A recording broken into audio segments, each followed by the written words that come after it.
Okay, welcome back. This will be our last kind of mostly before Columbus lecture. You'll see that I'm getting into some arrival of Europeans here. Let me just get my PowerPoint situation up for you all. Share, and I'm going to go into my slideshow and play from the start and continue to share. Here we are.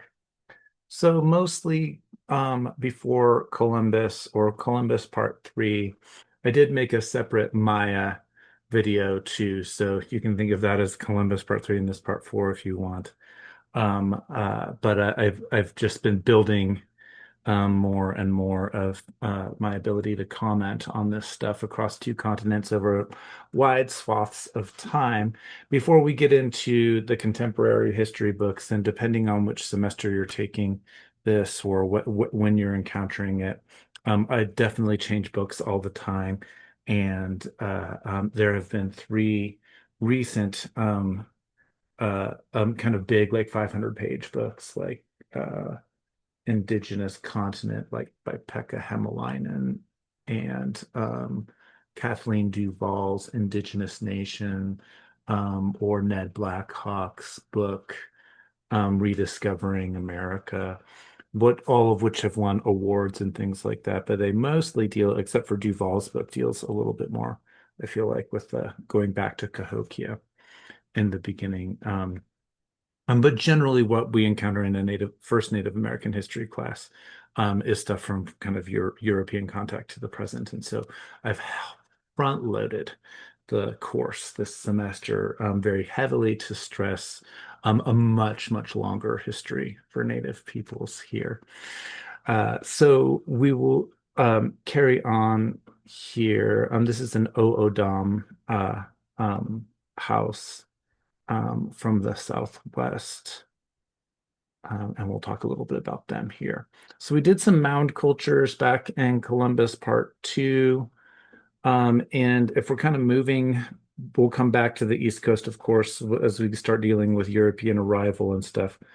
But looking at the center of the continent or up the Mississippi River in what's current day St. Louis, we have another major city that I mentioned in previous lectures called Cahokia. Now, we also know that Cahokia had a sister city directly north up in what's now Wisconsin as well. Same sort of structures. And I mentioned how in a previous lecture how much more widespread for current day archaeologists, and it used to be called like Mississippian culture that they thought of as the as kind of the southeast of the country, but we now know that the culture is spreads all the way up the Mississippi River and up into Canada. So the whole trade network and the art and flourishing and all of that stuff. It just all of it is to say that there's widespread trade throughout the continent slash continents, and depending on the period and the time, um, uh, for um, for thousands of years before European arrival. Cahokia is a more recent city than like Poverty Point, though, down in Louisiana, which we talked about in a previous lecture. And so looking at the occupation as kind of circa 800 to 1400 CE, with a lot of kind of drop off in population in the late 1200s, possibly due to some climactic stuff that seems to affect the whole continent. Well, I mean, really the whole world, if you want to talk about in terms of medievalist historians as well. At the site of Cahokia, there's over 120 mounds, and they have houses. So a lot of times the archaeologists will say that this is a culture that shows an elite culture because there seem to be people who were of some sort of elite status living on tops of some of the mounds, and then with other folks. around maybe non-elite folks, I guess, with houses like you see here from the museum. The houses appear to be single-family dwellings. They're close together, suggesting widespread egalitarian living, even if a small specialized class lived on the pyramids. Um, Houses were arranged in orderly clusters or, quote, subdivisions. None are very large. Perhaps there are clan neighborhoods. Maize was now the main crop. Remember, maize or corn emerges like about 7,000 years ago down in Mesoamerica, and then it spreads in the first millennium, current era for Euro-Christian time, up into the northern continent, just broadly speaking. So and it's embraced. Of course, this is the main crop that's supporting the city here. So keep going. Lots of cultural activities that we see, showing some lifestyle stuff. So there's a game called Chunky, which is a game play that was invented near Cahokia. And one person basically rolls a stone across a court, and then two people with spears try to throw them to see who can get closest to where the stone stops. The stones are not individuals' property. There's a lot of gambling and a lot of spectators, and that kind of gambling element makes it all the way into native reservations today, and native gambling, a pastime for lots of different native peoples before contact. Their cultural traces, again, always want to just, have some flexibility about cultural claims that people are making. It's hard to do cultural anthropology on cultures from a long time ago. The lifestyle at Cahokia does seem to be spread throughout the region, though.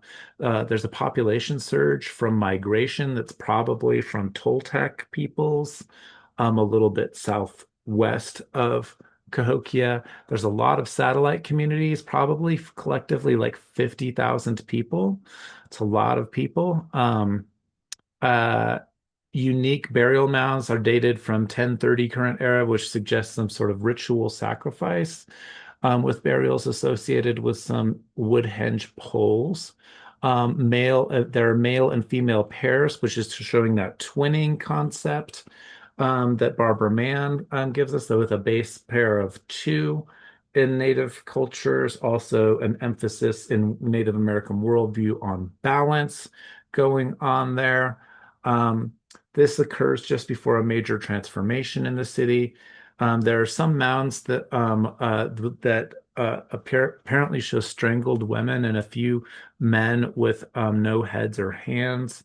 Their diets show that those people are foreign to Cahokia. And so, this leads people, anthropologists, to all sorts of speculations. Of course, those are the speculations that my native colleagues really dislike because they say that archaeology and anthropology is just like you basically make up stories and get tenure and get paid for it. And when you're wrong, who gets hurt? From that kind of stuff. And that's something to remember, right? Like, there are so many things that archaeologists have gotten wrong over the years, and so little that the broader community of non-native people learn. And so when something gets perpetuated over and over again, like that natives were essentially warlike peoples, which I deal with students all the time, which is just patently not true. Doesn't mean that there wasn't violence at different times, right? But the over representation of violence had to do with the way that the early colonizers wanted to kind of pump themselves up, or wanted to make these people out to be violent or in order to justify, as we'll see with some of the doctrine of discovery stuff, to justify a so-called just war or just war theory, which goes back to Saint Augustine in Roman Christian times, and that's again part of the Euro-Christian imaginary. So no one really knows, what's going on there. There are different layers showing different treatment of bodies with pairs carefully placed atop groups. There is a major period from in the occupying the site from 1050 to 1150, then a decline in population, both in city and surrounding satellites. By about 1300, it's mostly abandoned. But nobody knows why, and no evidence of attack or rebellion showing for why people left. It's perhaps that an environmental climactic thing again. Maybe it's an intentional move, though, like we see with Mayan folks, where there's an intentional change in lifestyle. Cahokia was a pattern for lots of newer Mississippian cities, though, all the way from Canada and down into Florida. So millions of people are sort of building and things in cities in similar ways. Ottstalon in Wisconsin, which I mentioned earlier, parallels Cahokia's decline, but starts 100 years before Cahokia. So maybe it suggests that some of the cultural moves around the building and stuff start up in what's now Wisconsin and move down the Mississippi. Um, Etowah in Georgia has similarities, and it's occupied from 1000 to 1550 when Hernando de Soto invades. And so this is why I say about like mostly before Columbus, because we got to talk a little bit about de Soto in a couple of slides here. There's a lot of art though at Cahokia and up and down the regions, and so just wanted to pull some of broadly Mississippian art. There's a lot of these pairs of statues, which shows again that kind of twinship, dualness going on that Barbara Mann talks about in the twinned cosmos. If we're talking about worldview, we see fours here as well, showing up the four directions, of course. Always with a base pair of two, and then you double that out, right? And then there are other configurations, like we talked about with the 28 and the sevens and stuff like that, right? For the medicine wheels. Lots and lots and lots of art, though, from this period. The creation stories of modern Ho-Chunk people, sometimes people used to call them Winnebago cultures, draw on uh, a Ho-Chunk mythic figure named Redhorn, or he who wears faces on his ears as well. And so we see remnants of this kind of stuff throughout the region and Cahokia. In Spiro in Oklahoma, we have another city occupied largely from 850 to 1450 current era. It's an earlier occupation than Mississippian culture, but its layout is Mississippian in style. So again, it's like we can't just trace it to one particular place. Trade networks stretched from coast to coast. There's probably Caddoan speakers, which are and modern Wichita and Keachai, Pawnee, Caddo, and Arikara folks living around here. So, as I alluded a few slides ago, Mississippian contact with Euro Christians is uh, um, probably some of the really the earliest contact. Like if we're putting aside for a second the Vikings landing around 1000 in what's now Newfoundland, right? But from the Euro Christians, who are later, of course, post Columbus, of course, they're in the Caribbean first, and then they're in La Florida. But they're coming inside the Gulf of Mexico, and then they are. So this would be like the west coast of Florida, and then up into the southeastern portions of now what's now considered the South in the United States, right? So Spanish chronicles cite hundreds of towns of pyramids with large populations. We don't have eyewitness native accounts of how they felt about the Euro-Christian contact. But by Columbus's fourth voyage in 1502, there was still no knowledge of the northern continent that's now called North America, right? Though thousands of colonists and hundreds of ships had come into the Caribbean.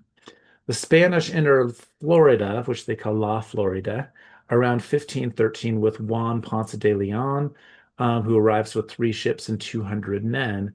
He gets permission to start a colony, but when he returns returns, Calusa people attack him. He's shot with a poisoned arrow and dies in Cuba. Panfilo de Narvaez becomes appointed governor of Florida in 1527.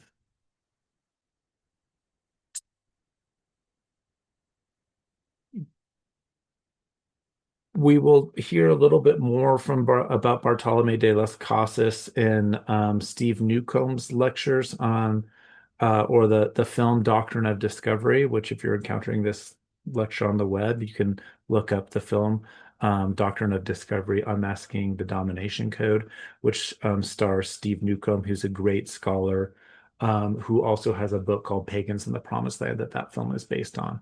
Really worth reading about up-down image schema, and a lot of the worldview context that I talk about comes from Steve's work.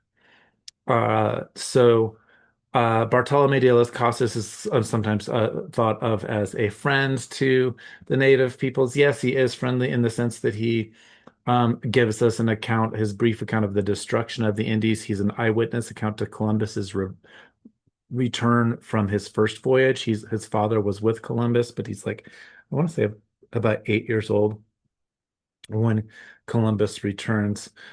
He eventually goes to the Caribbean as an encomendero, um, uh, uh, sorry, and he gets a plantation, but he sees that the natives are treated. He's so horrified by the treatment of natives that he takes up the cloth. He becomes Dominican friar, and then tries to make cases for the horrible treatment of the natives by the conquistadors. Now, he definitely is important in sort of standing up for what we'd now call the rights of Native peoples, but his belief, like many of the Euro-Christian clergy at the time, was that these people needed to be civilized and Christianized. So that's still, by current day standards, enacts a version of genocidal assimilation as well. But what he's so famous for, De las Casas, is really his work informing these debates in the 1540s in Valladolid in Spain that are arguing about like just how human native peoples are.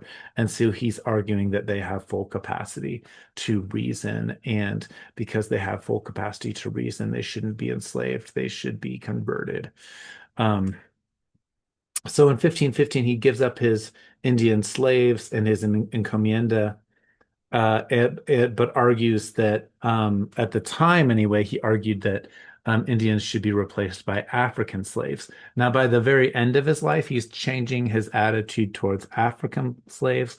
But just to point out, like that these people's morality is not uh, uh, um, uh, uh, is quite circumstantial, I think, is one way of putting it. He becomes a Dominican friar, eventually named protector of the Indies and the first bishop of Chiapas.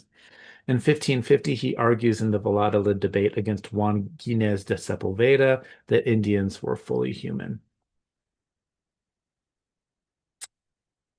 Pamphilo de Narvaez, he officer of Narvaez, who leads the um, who had so an officer of Narvaez who had led a massacre of conquering Jamaica and Cuba. Bartolome de las Casas is eyewitness to the Narvaez massacring an entire village who had come to greet him with food. So he's a particularly nasty guy. Narvaez believes that there are riches on the northern continent. When he arrives in Florida, the natives on the Gulf Coast told him that there was a northern kingdom named Appalachia up north with lots of gold. The Spanish are always asking for like white and yellow metal. The Mississippian trade network definitely had copper, and the copper would be coming from up near Wisconsin. Um, So they already knew, by the time Narvaez is here. So maybe other people, or maybe it's like the Ponce de Leon expedition from earlier on, but the natives already know what the Spaniards want, and they continue as they do kind of in South America and in the Gulf. They keep directing the Spaniards kind of away from like, we don't have it, but these people over here might be able to help you, sort of thing. Narvaez runs into numerous catastrophes at sea, and by 1532, only four of his men remain alive. Uh, then we get this guy, Alvar Nunez Cabeza de Vaca. And we can actually read his account. So he's an officer of the Narvaez, marooned on Galveston Island in Texas and captured by natives. 8 years later, he and his companions make it to Culiacan in western Mexico, where Spanish slave hunters found them, and they point them to Mexico City in 1536. With questionable accuracy, his memoirs are the earliest account, and they became widely influential among aspiring conquerors.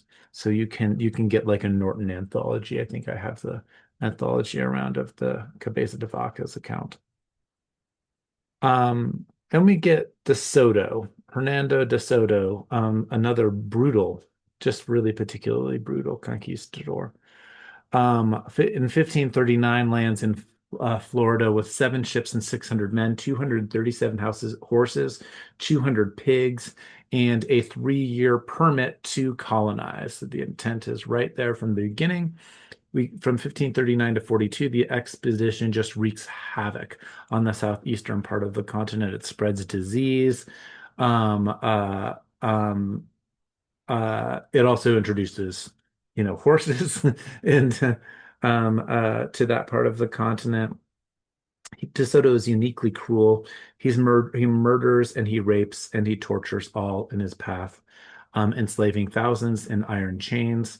He feeds people to his dogs. He lied to all the leaders and claimed to be a god with a two-way mirror, saying that he could see in the mirror what they would do before they did it, so not to try anything. We get an account of DeSoto by Garcilaso de la Vega, or also known as the Incan, who is born of an Incan mother and a Spanish father in Cusco, Peru, and he's raised and educated by the Spanish. So he would be considered Incan, but also colonized.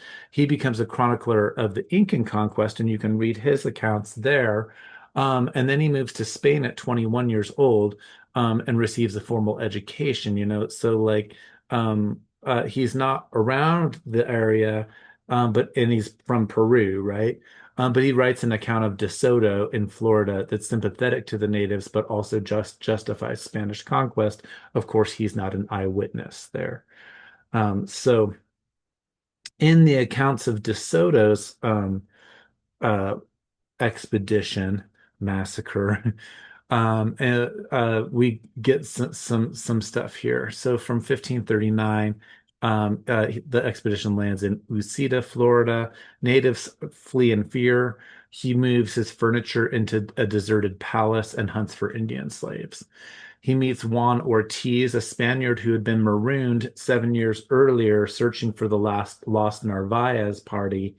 He knew Tamucan language, and De Soto uses Ortiz as a translator. So natives tell him all about the Appalachee people up north. Of course, the Appalachian Mountains are named for these people. And just to let you know, like again, it's like there are other Spaniards around, so people are starting to show up on the continent. The earliest we know of is that 1513 on the northern continent, anyway, the 1513 Ponce de Leon expedition. But there might be other folks sort of making their way in as this guy Juan Ortiz shows up. So DeSoto takes slaves and heads from in Florida and then heads north. The natives' towns are mostly empty. And this could be partly from the Narvaez expedition earlier. Um, and disease from Ponce de Leon already spreading throughout the continent. But emissaries still greet him and give him goods. So it could also be that natives have backed off, out of strategy. Um, they give him goods and slaves as a strategy to keep him moving on. So people seem to know that this guy's a bad dude and they don't want him around. Um, he captures a local cacique, or which is the Taino word from the Caribbean. So it does not the right word for the region, but it's the word that the Spanish adopt and apply, in the same way that people use the French word chef, like head for chief, right? We get that in the English language from the French. So captures the local leader and learns of a capital, Chile, with pyramids. And so the natives try to broker a release of hostages or slaves, and they plan a surprise attack. But somehow DeSoto learns of it and basically slaughters all of them. That then takes Chile and puts himself in a palace, and eats all of the food and enslaves whatever remaining living people there are. More stuff, and I know the slide is there's a lot on this slide, probably too much. Um, Appalachian people numbered, I mean, about 100,000 put up a strong fight. I mean, again, the numbers here, people are always fighting over native numbers, but so again, keep some flexibility. DeSoto takes on Hayaka, or the capital, for 6 months, which has no pyramids, but suggests that they had abandoned big pyramid towns, that natives had abandoned big pyramid towns, as the pattern suggests, like leaving Cahokia and other places like that, right? Appalachian people never stop attacking. He finds no gold. He learns from a slave, Perico, about Cofita or a city in South Carolina. Perico says that it has a beautiful queen and that they have silver and gold. So along the way, he meets peaceful natives who greet him and house them, but they get lost and then are starving. The queen then finds them and saves them and gives DeSoto a pearl necklace. So here they're welcomed, right? Just like Columbus, we see this pattern over and over again. Um, they takes them back to the Talimeco city. DeSoto says that he wants that yellow and white metals, and this queen sends away for metals. But Indians bring back bronze and mica. It arrives in 3 days, and DeSoto is disappointed. And this is so stupid of him, because like what he should notice is that, like, man, this lady can just ask for something, and within 3 days she can get whatever material she asks for, which is like showing some massive power of trade networks. Um, a terrible plague had wiped out much of the kingdom. Lots of piles of dead people, and food supply was short. So DeSoto then proceeds to steal all of the food. So where does that, we think it's from other European contact, or from the Ponce de Leon contact on, right? So disease is spreading throughout the region. Could be Narvaez as well. Um, uh, so DeSoto steals all of the food. This is like how he repays this queen who like saves him and takes him in, loots the graves, and leaves enslaving the queen's people. Among the graves, they find European axes and rosaries. So natives likely got them from that failed colony of Lucas Vasquez, maybe in 1526, and that probably brought the plague to the coast. So that's another source. DeSoto continues rampaging throughout the region. He meets and captures Tuscaloosa at Atahachi. The Tuscaloosa Tuscaloosa lets himself get captured, and leads them to Mobile to ambush as an attempted ambush, but the Spaniards eventually win and then kill thousands. So it's not like the natives don't fight back, right? The natives learn that there's this guy doing this rampaging in the area. Um, He does eventually win and kills thousands, but they lost all of their supplies and 57 horses, so heavy casualties. DeSoto fears that his men are gonna leave if he goes back to meet ships from the inland. So he's so dead set on trying to find gold that he won't go back to the coast to get more supplies because he's afraid that his men are gonna leave him because everybody's pretty destitute. The Chickasaws attack and deal a pretty big blow. Um, uh, um, they they again get attacked at the Mississippi River. At Tula, a native city, natives with spears attack and kill a lot of horses. So DeSoto retreats. He slaughters non-combative towns along the way and then gets defeated again at the Mississippi. DeSoto then dies in 1542, depressed and exhausted. His soldiers hide his body and send it down the Mississippi. Eventually, they make it to the coast and then to Mexico in 1543 with only 311 of his men, so about half living through it. Decades later, when the Spanish arrive at the Southwest region, it's decimated by disease. There are few towns left and few people out of what had been millions. Um, Moving over to the ancient Southwest. So we have other large, densely packed areas. We have massive engineering feats, irrigation canals that you can still see some of today in towns like Phoenix, that were built by Hohokam people. That word is it kind of means like in for Oodom, later Oodom people who are like, relatives of Hohokam. It's kind of like Hohokam is like saying elders or people who've who've died out. Uh, but they had built these massive irrigation canals throughout the region.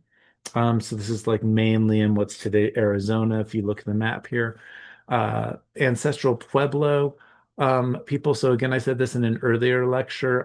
The word Anasazi is a Navajo word for ancient enemy. And so we don't use it. People from the region don't use the enemy language. So ancestral Pueblo is a better term, even though the term Pueblo is a Spanish term. There's a gradual shift away from basket makers to pottery makers and pueblos with kivas. Um, there's a large road system with trade networks. Different goes we go, can see different periods of droughts and forced migrations and leaving cities. But by 2100 BCE, maize had arrived from Mesoamerica. Um, uh, it's 9,000 years, 7,000 BCE before down there. The corn that the Hohokam develop is drought resistant, and it also uh, it has like it comes to maturity at 60 days, like 2 months. So that's a really fast growing plant with that's also drought resistant. So it's amazing farming and plant breeding skills going on there. The Mogollon uh, Mimbres pottery bowl or Mimbres or pottery bowls are different from their neighbors. So we see pottery showing up in the region, but there's like a really stark cultural distinction with Mogollon bowls. Um, they buried people their pottery bowls are buried on with people on their heads and a hole punched through it. Animals are also seen on the human bowls, or sorry, on the bowls. Mogollon trade extended all the way down to the Amazons. That's what I was saying earlier about different periods, all the way down across the continents. There are Kachinas present in Mogollon culture, and of course, Kachinas still show up today and among the different folks who live, the Pueblo folks in the region. Uh, so we see there's 12th century there's a 12th century drought that affects the entire region, and it really affects the entire world, right? So there's a global climactic stuff that medievalist scholars, as I was saying, are now seeing, and we see that that 12th century drought really probably is what's affecting some of the stuff going on at Chaco Canyon, and it's probably affecting things over at Cahokia as well. People leave during the drought, but then, of course, they return. If we look down south to Paquime in Mexico, it's one of those towns that's built on that north-south axis with Chaco Canyon, as I mentioned in an earlier lecture. We see more Pueblo cultures. Now, Pueblo is just a Spanish word that means kind of village, and so that's what they used when they came across these peoples. But there are private dwellings. Our Pueblo, but the public layout has a lot of similarities with Mesoamerica, with pyramids, ball courts, and evidence of ritual sacrifice. Mogollon culture may have gone to Paquime after the drought. There's some people who suggest that. Let's look back at the Hohokam culture, though. This is like present day near Phoenix, Arizona.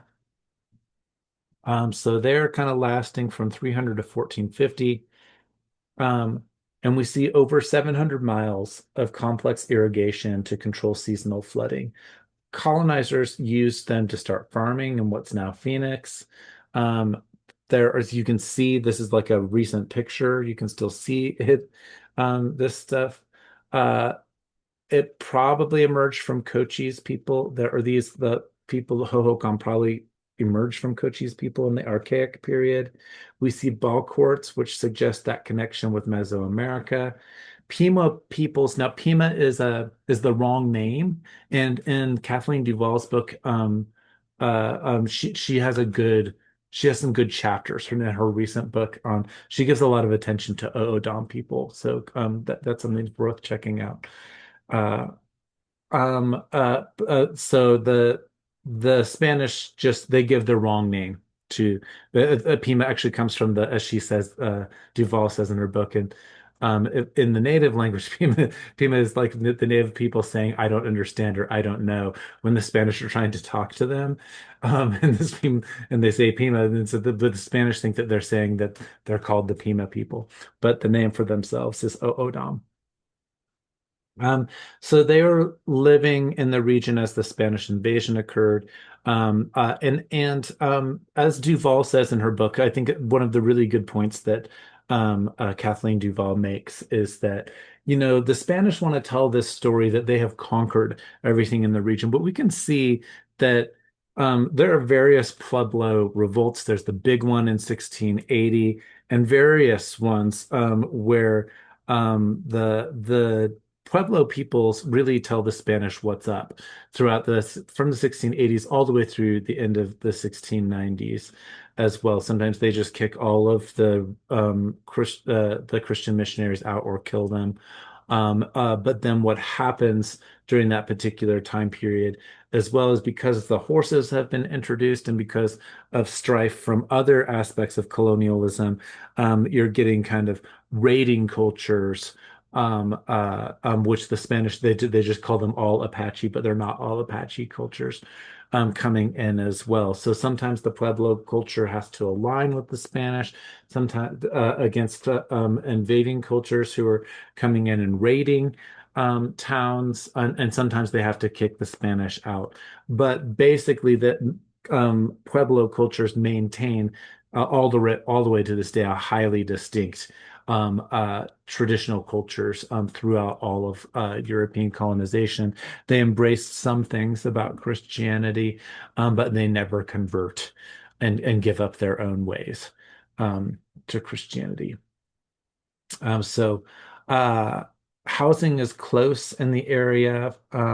Again, we see communal ovens. There are pit houses that show individual distinction. There are no kivas in Hohokam culture, but there are over 200 ball courts in the region, and there's might be dancing, but not ball playing yet. There's a clear parallel of pottery with Teo, um, um, Tuctilan people on the west coast of southern Mexico.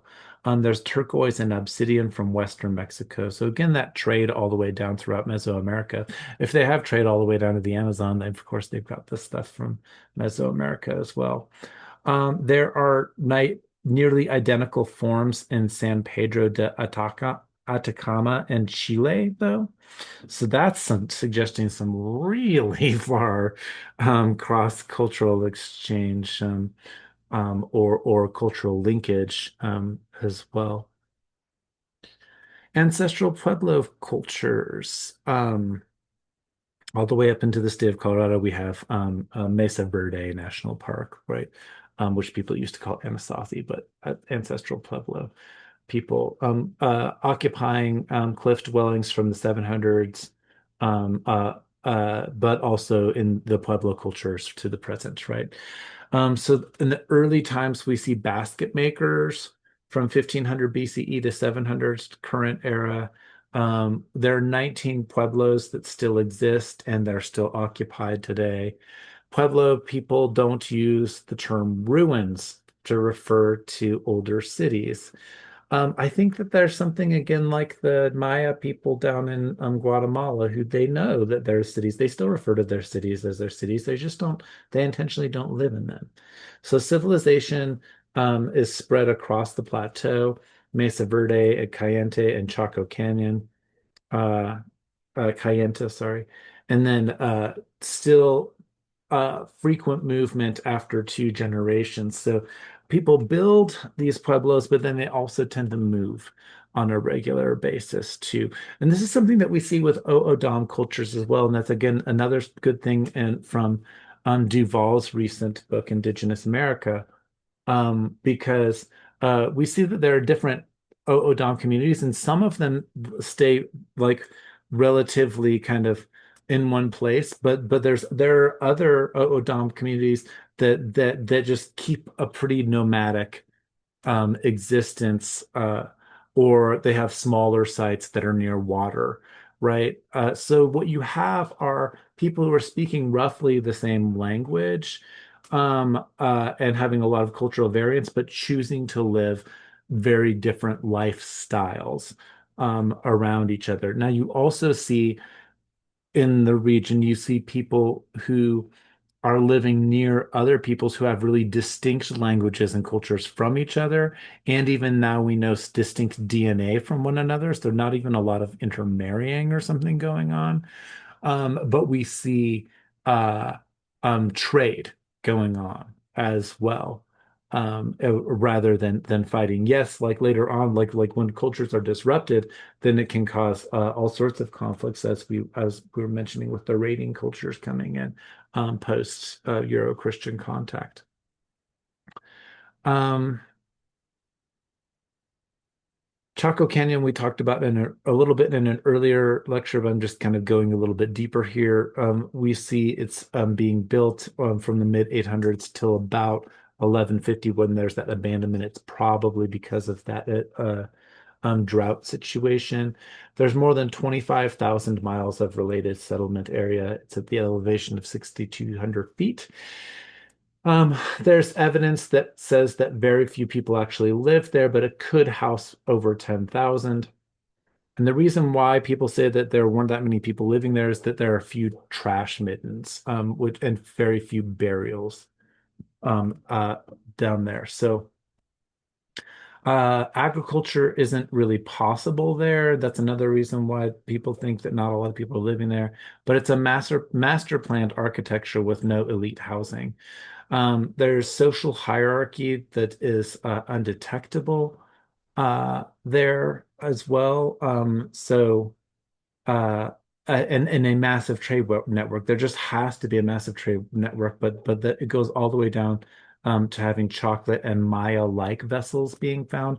And again, like bells should be ringing, right? The more that we seem to find, there is direct relationship between Chaco Canyon and Mesoamerican folks. There are over 240,000 trees that had to be imported from 50 miles away. Just think about the massive amounts of planning and cooperation that it would take to build something like this. It has an astronomically aligned layout. Um, so I've got some maps here as well. And there are, again, a couple of documentaries that are really useful for watching. I think like Written on the Desert or Written in the Sand or something like that. I can't remember the exact name. That's one. And then the Sun Dagger documentary. It's an older one. There are suggestions, and Edwin Barnhart, who I take a lot from these before Columbus lectures here, is one of the people suggesting this. So I just want to give credit where credit is due there. Lots of folks are suggesting that there might be Palenque origins, because there are rooms with 33 burials, 40-year-old male, and nine women with blood relation going on. There's only 60 burials so far across this is the Chaco Canyon site. There are two big kivas with lots of others west and south east. There are north and south line. They're on a north-south line that extends to Aztec ruins in the north, all the way to Paquime in Mexico. This is referred to as the Chaco Meridian, and the Mayan city of Palenque has similar T-shaped windows to Kivas. Again, that's something that Edwin Barnhart has been looking into. And Barnhart also says that when you talk to modern Pueblo people, they have stories saying that their ancestors came from Palenque, which was abandoned 50 years before Chaco Canyon. So why don't we just believe the native peoples who like they have the memory of it, right? There is are horseshoe-shaped shrines along all of the roads going up to Chaco Canyon. It's interesting. This is that Sun Dagger that I was mentioning. There's a video again, or a documentary from the 90s, I want to say. Um, uh, um, and near Chaco Canyon, at Fajada Butte, there was revealed a spiral behind three slabs, that should say. This is called the Sun Dagger, and the Sun Dagger shows the time of the solstice, but also the lunar cycles, and that's in line with Chaco Canyon. So the archaeoastronomy is not my area, but it's something that I want to say suggests worldview. And what we see is that worldview, like solar alignment stuff, all the way in South America. We have seen trade networks that go all the way down to Chile, up into Chaco Canyon, but we see the medicine wheels as well in the earlier lectures that I covered. We see alignment with stars going on with the mound building cultures and the mound effigies that represent possibly clans at the time. And what we see over and over again, no matter what the region is that there is some sort of continuity um, uh, with current day peoples. The Pueblo people have memories of going back to people leaving Palenque, which might be Mayan memories, right? So we have in Guatemala, we have Mayan people who have memory of leaving their cities and changing the ways that they do things, sometimes at the time when the calendar tells them to do something like that. So again, there's that relationship to the night sky. There's a relationship to the Milky Way and all sorts of cultural oral traditions and stories throughout North and South America. Oftentimes with an idea that there is a kind of circle going up to the Milky Way, and with people claiming origins coming from the stars as well. Uh, what else here? Definitely in the both among Haudenosaunee people, but among Shawnee people, all sorts of people throughout the Ohio valleys that retain some sorts of memories of the people who were building mounds. So there are practices and there are ways that people live that people give up. There are people who build cities and then leave cities for whatever reason. They leave Cahokia all throughout the time that people are building cities. and maybe leaving cities. There are people living in places like Mummy Cave, which I mentioned in my first lectures, like that live and don't build big cities, but have lived that way for over 10,000 years, all the way up until European contact as well. Because, like, why do you need to build a city if you don't have to build a city? Or some of the rock ledges in West Texas, right? If you've got a good lifestyle and you don't need to build cities, then have it why have it be that way? There are people who live rather sedentary lives, and there are people who live rather nomadic lives, right? So, like, the variations in lifestyle have nothing to do with kind of this kind of older development from hunter-gatherer societies to the people who build cities and civilizations. We just can't have a linear narrative about that when it comes to Native American history. There's a lot of different ways that people live. There's a lot of continuity, and there's also change. People stop doing some of the things that they used to do. Overwhelmingly, when we take it all together, as I sort of close these before Columbus lectures, it is not to say that there's never conflict, that there's never violence, um, but overwhelmingly, to have the kinds of trade networks that exist for the thousands of years that they exist, to be seeing all the way up in Canada Portuguese hand axes from early contact times suggest trade network, right? Trade early on, right? So they've been buried since the 1500s. Um, to see trade from Chile all the way up through Mesoamerica into what's now the Southwest, right? There is to see, the cultivation of plants like, yes, like corn or maize showing up and then spreading up. We haven't talked too much about it, but tobacco also spreads, is being cultivated a long, long time ago, and then eventually spreads, and that's being used ceremonially, all the way throughout both of the continents. And in fact, the first records of tobacco that show up are Columbus's voyages, in the Caribbean as well.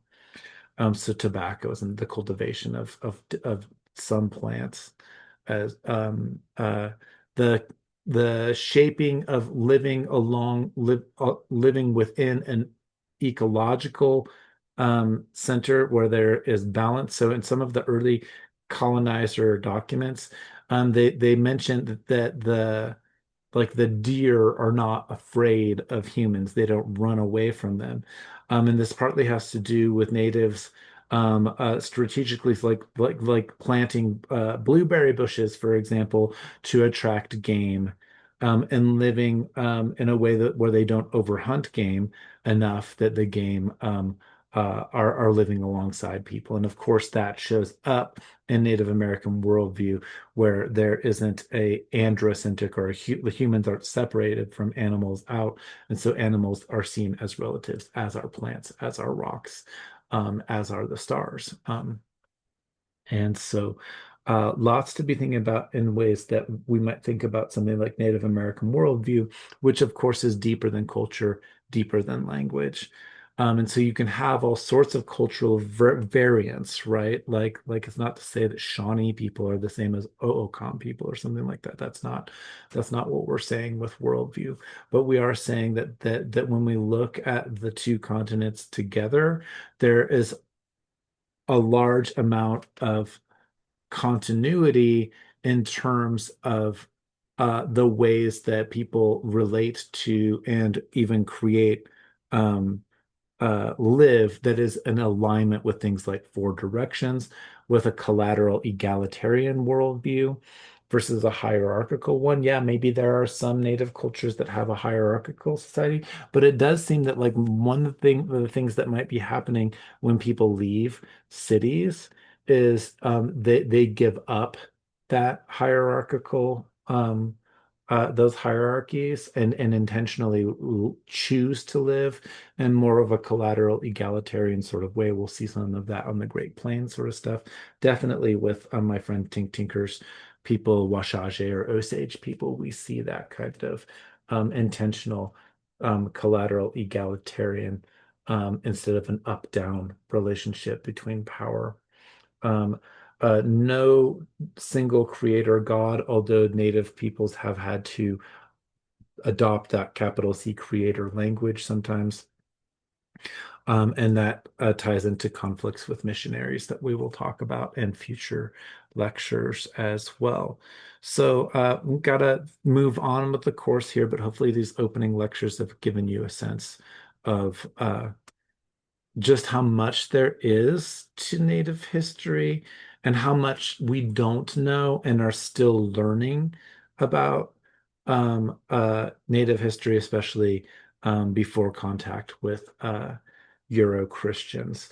And so, just to stress again and again and again, basically, the pattern seems to be that things get dated older and older. The pattern seems to be that when Native people say that they're related to people who were buried, the evidence shows that they're correct. So why don't we believe we are who are not native anyway, believe and talk to and actual native peoples with living traditions. The Haudenosaunee Confederacy, which we will talk about, they form out of like a conflict. We know that there's conflicts between different native groups because they developed the Great Law of Peace and they developed the oldest democracy in the world on the planet, which is the Haudenosaunee Confederacy. It still exists today, and it exists depending on how you want to date it. Most people want to date it from the 1100s, but it can be dated as early as the 900s as well, right? So, what we see throughout the first 2,000 years of big civilizations in South America is absolutely no signs of institutional violence, right? You cannot have the kind of violent demeanor that the Euro-Christian colonizers were saying existed among natives. Whenever something new emerges, and we definitely see what with the Euro-Christians coming in and bringing guns and bringing slavery and all sorts of things like that, yeah, then that creates all sorts of strife and disrupts the balance relationships that people have in gift economies. And we'll talk about that in future lectures as well. But we really need to push back against this kind of notion that native peoples are in any way more warlike than any other people in the world. And if anything, the Euro Christians and the Europeans who are fighting these major religious wars at the time around the time of contact or just after, they tend to be much more warlike than the native people. So it's like a little bit of projection going on there. Okay, I'm going to stop and we'll pick up with Doctrine of Discovery next and post-Euro Christian contact. Thanks for watching. I hope you're enjoying these lectures.